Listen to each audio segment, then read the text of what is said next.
What's up guys, welcome back to another video. Hope you're doing well today. We're on some MX bikes as always, and today we've got a new release from the duo of G-Dub and Bayer at GB Digital Works. This is a track that is released on the shop, which at the point of recording this is the 3rd of September, which is Sunday.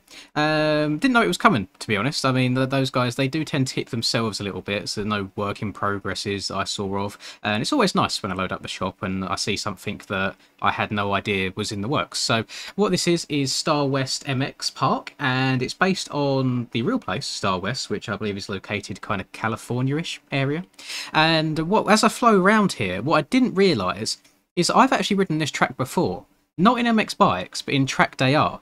It's called Moreno Valley in Track Day R, this national track here. And I had no idea it was based on a real track, so really, really cool. And I'm quite interested to see the comparison from one game to another. Of course, different track creators, different games completely, they should ride completely differently.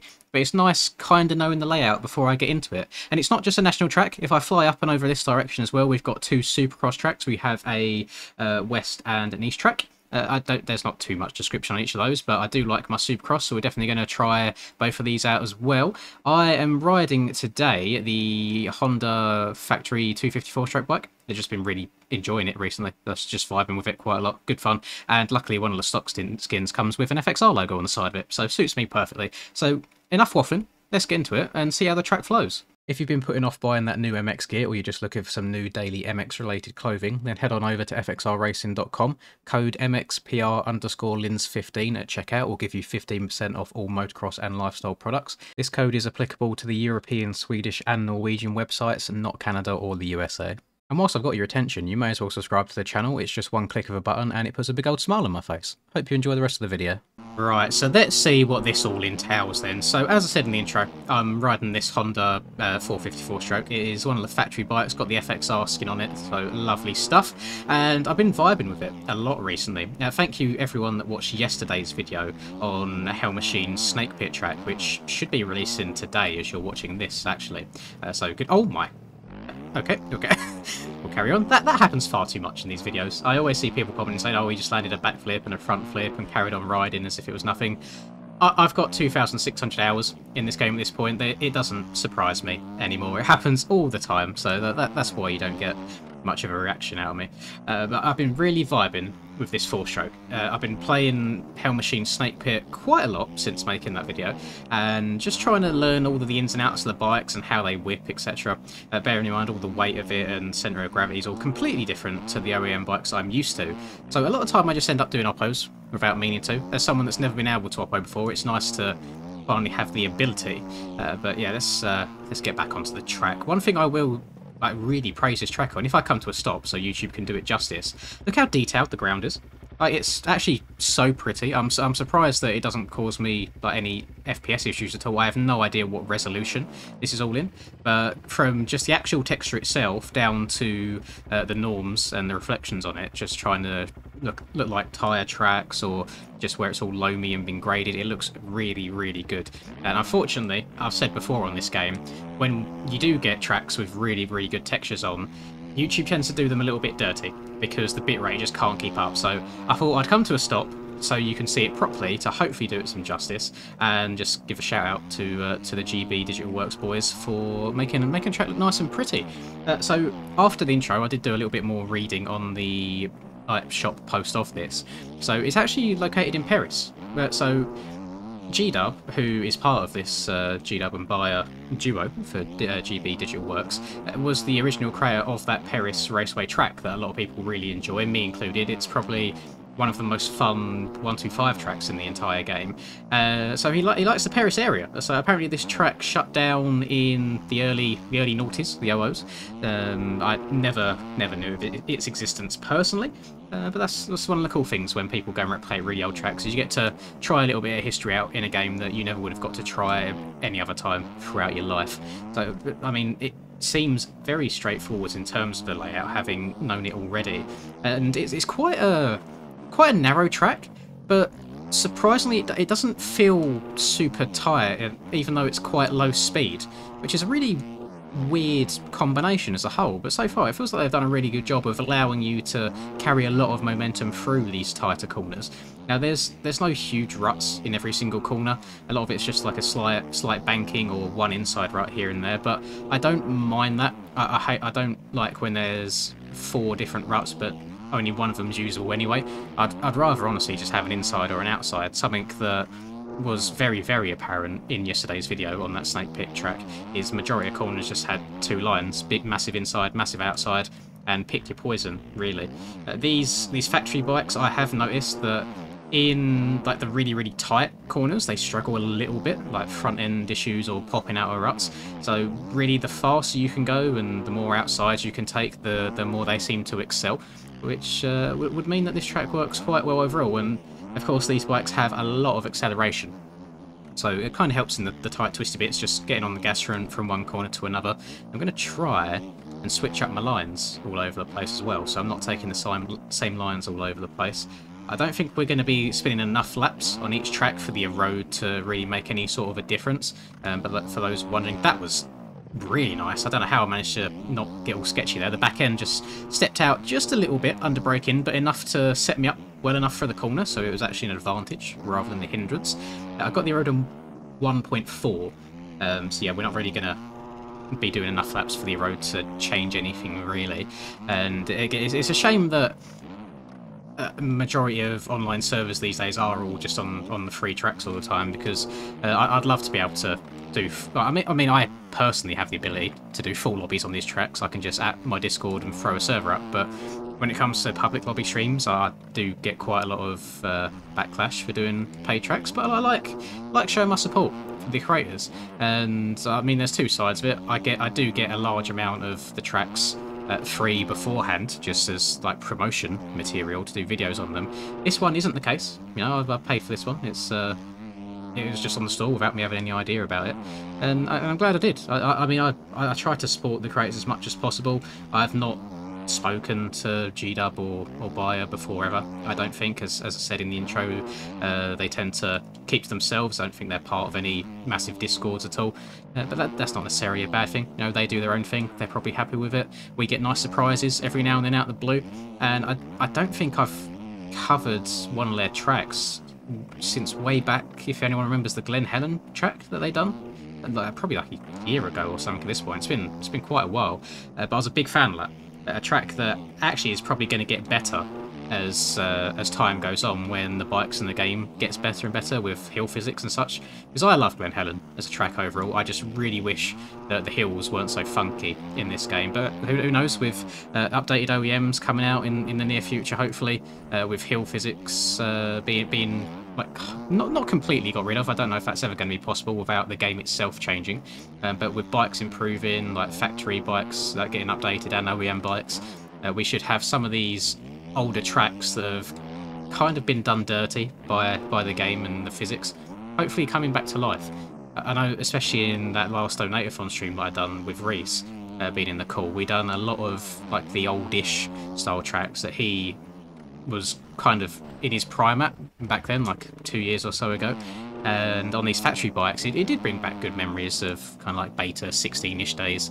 I think whilst beta 17 was my prime, because I really enjoyed how traction worked then, with being super gentle on the throttle everywhere, it worked to my advantage. That's when I managed to win my 2022 championship. Whilst that was a highlight for me, I think that kind of marked a bit of a sticky period for the game that I think we're still in to an extent. But I am hopeful, I really, really am. If not through the game itself getting the updates it needs, I think the community is pushing harder than ever to try and improve it as much as possible. So fingers crossed it keeps going in that direction, and we keep seeing just really good upgrades coming our way. Right, let's try these Supercross tracks then, shall we? I don't think I've ever ridden a GDub or a Bayer Supercross track before, so this is going to be all brand new to me. Looking at it without even touching the track, it seems very, very small scaled probably 1-to-1. I know them boys do like their 1-to-1 scaling, so let's see how this is going to go. I'm glad I've hopped on the 250 for it. I think the 450 would definitely be a little bit of overkill. Let's see what is. Oh, the whoops are very easy. Just hang off the back of her and leave it wide open. We got here triple into a wall jump. Let's get on the binders. And then that's a on-off that we'll come up to next. So I'm going to try step on. Oh, it's an on-off. And then guessing you can go triple into here. But I'm going to go double, triple. I mean, it's very straightforward. Very easy off the bat. There's a lap completed with literally, what's that, 0 mistakes on lap 1. We triple in from the inside. Oh, that is a stretch. I don't know if that's meant to be the line. Just based on the colour of the landing here, where this is like a light colour, it's not very much ridden on. But I think that is 100% doable. So I'm going to try again next lap, even though I crashed this one. And I do not apologise for it. Let's hit this dragon's back. Little triple. Yes, it's very... All of the jumps are quite mellow. The corners are fairly small. I mean, the finish line... actually, that's not even the finish line. Finish line's over there to the left. It's like one of them finish line doubles, but isn't on the finish. Either way, it's very straightforward. It's very, very easy. We go double. So, because if you're not going to go double, you can go triple. Overall, I don't think you'd want to do anything else in this next section, because if I try and... Oh, I can't even step over. I didn't even get a good run out of the corner. I think if you was to try and step over there, you'd be just jumping up too high in the air. You'd be jumping too high up in the air, so your momentum wouldn't really be going forwards at all, so it'd end up being slower. Let's try this again with hopefully a better apex of the corner. We go triple, double into here. I'm just going to use the berm since we've got Dragon's Back coming out, try and get as good a drive as possible. Supercross triple round to the left into a big old booter of a double. Round to the right should be the whoop section. Just lean off the back, hold the throttle wide open. Nice and easy whoop section there. And there goes the front end. Oh, God. I think building 90-degree turns for Supercross in this game is very, very difficult. I know when I was trying to build my Supercross template, it's something that I've really, really struggled with. There's a fine line between how sharp you want to make it, how banked you want to make it. Really, really difficult to do. Oh, God, I've overjumped it again. Can you quad... I wonder if you can quad into there, because I'm overjumping it. And that's on a 250. I hate when I get these ideas in my head because I just have to turn around and try them again. I hope you boys don't mind too much. Let's go double. Nice. Maybe if you apex it instead of committing to the outside, where you can just kind of start here, cut across, and carry as much speed as possible. I'll give it another go. Next lap round, I'll do one more lap. I'm not going to triple this one this time though. We're just going to go double. Then we triple. And what's this, like a tyre tap? Oh, that's sexy. Jesus! Oh, I love tyre taps in this game, especially when they go smoothly like that. Oh, I might have to go change my pants. I didn't expect that. That just came out of nowhere. Oh, I'm happy, man. Alright. Oh, get a little bit hot, get a little bit sweaty. Jesus Christ. Hopefully that aroused you as much as it aroused me. There's a very, I wouldn't say specific technique for tyre taps. I think people do struggle on it because they tend to lean back. But one thing you have to do is you lean back a lot at the start. Then before your front wheel touches it, you actually lean forwards, which will kind of push your back wheel into it, and it'll also stop you going over the handlebars, which is kind of counterintuitive. But when you say you lean forwards while trying to tie tap, you'd think that would just send you over the bars. But yeah, this game's funky. I want to do it again. One more, and then we'll change over to the other track. So was it double, triple, then tie tap? Oh my God. Right, let's see what this one has in store then. So, I mean, that first one, nothing particularly difficult about it. Very, very straightforward, very easy. This whip section's actually even easier. I don't feel like the suspension's even having to do anything there. I think I could get through those ones, no problem. But if this is based off a real facility, then you'll probably find that these tracks are more for, not professional level riders, IRL, to actually practice Supercross on. So if that is the case, then it might be a good tool to practice Supercross on in-game if you're newer to it. People always tend to ask me what good beginner Supercross tracks are. It's a really hard one to answer because Supercross isn't really a beginner, I guess, discipline in the game. It's quite an advanced thing overall. There's a nice little quad jumping out of there, which I didn't have to stretch out too much. Just a L mistake from me by trying to push the front end too much in the corner. Go double. A little bit difficult to see the rhythm coming up ahead of you because it all seems to blend into one texture. I'm not going to hold that against it too much. Must be quite hard trying to vary textures up on a Supercross track because it's all tends to be quite samey. Oh, and that is a very straightforward track. So this one definitely more beginner friendly than the one over to the right. This one's a lot more mellow, which I guess is its purpose. I thought, I mean, if you want to kind of have a facility to train at, you want a beginning point and then an intermediate point. No pro point, unfortunately, here, but you're never going to have that, really, are you, at majority of local tracks? So that's on, off, triple. No tyre taps on this track, unfortunately, which does upset me slightly, but on the bright side, I've not got to change my underwear again, because, God, that one on the other track made me a very, very happy man. Let's try and hit this rhythm section without crashing this time. So, double. Let's go step onto the left side, step off. Step on again, step off. I wonder if you could triple out of there while stepping off. We'll give it another go. So it does seem like, even though the rhythms are fairly straightforward, there is multiple ways of getting through them. So that is the sign of a well-built Supercross track. I'll say that much. Because it must be very difficult to not build one where you just triple in and that's it. But I guess that's kind of where those little split sections excel, I guess, because I could have stepped on and off there if I went on the left-hand side of the track, or I can jump all the way over by going on the right. But it just opens up a few more options. I don't think I was meant to step all the way over that table, but it ended up working okay. And little triple into the corner here, on the brakes, up and over this triple, and then I want to scrub this triple a little bit so we can quad all the way into this corner. Now I'm going to take the same lines as I did last lap, just because I want to see if we can triple all the way out. We go on, off, on, and then... Oh, no, I don't know if that's doable. Unless you jump, like, very deep onto the table, so then you get more of, like, a Poboso bounce all the way up and over. But other than that, I don't know how doable that is. I'm going to scumbag it. We're going to quickly cheat our way over here so we can hit it again, but hit the right-hand side. There we go. Double. Right, round to the right. Double. Triple over. Then we go triple, and I guess we quad all the way out. Yeah, that's nice. That flows very, very nicely. I think I prefer that than the other way. I definitely prefer being able to jump all the way into a corner rather than having to single into the berms. Back in the day, kind of talking about Beta 16 era-ish again, you used to be able to jump quite deep into the top of Supercross berms and have no issues at all. But yeah, it seems like since Beta 17, 18-ish, you get some quite heavy front tucks or some wonky physics when you land in the berm. Like, you really have to take your time to get going on the throttle again without giving you some weird physics. So wherever I can these days in Supercross, I will try and jump all the way into the corner, so I've not got to single my way out, if that makes sense. We'll finish this lap off. I've quite enjoyed this facility as a whole. Actually, it's definitely not a difficult compound at all. It definitely caters itself to more beginner, intermediate levels.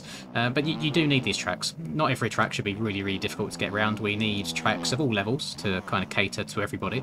And it's done a good job. Again, I think the on and off track textures look really, really nice and pretty. I'm hoping that YouTube is doing them justice enough when I come to a standstill here.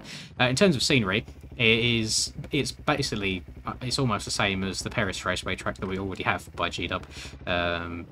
Kind of being from the same part of the world, you would expect that. And overall, just a well put together track and a nice surprise too. So thank you very much, boys, for releasing it for us, and thank you to all of you for watching. Let me know your thoughts on it if you've given this track a go yet. Do you like the difficulty of it? Do you like the flow of the Supercross? And if you did enjoy the video, please do drop a like, I'd really appreciate it. Subscribe to the channel if you're new. Have a lovely rest of the day, whatever you're up to, and I'll catch you in the next video. Peace.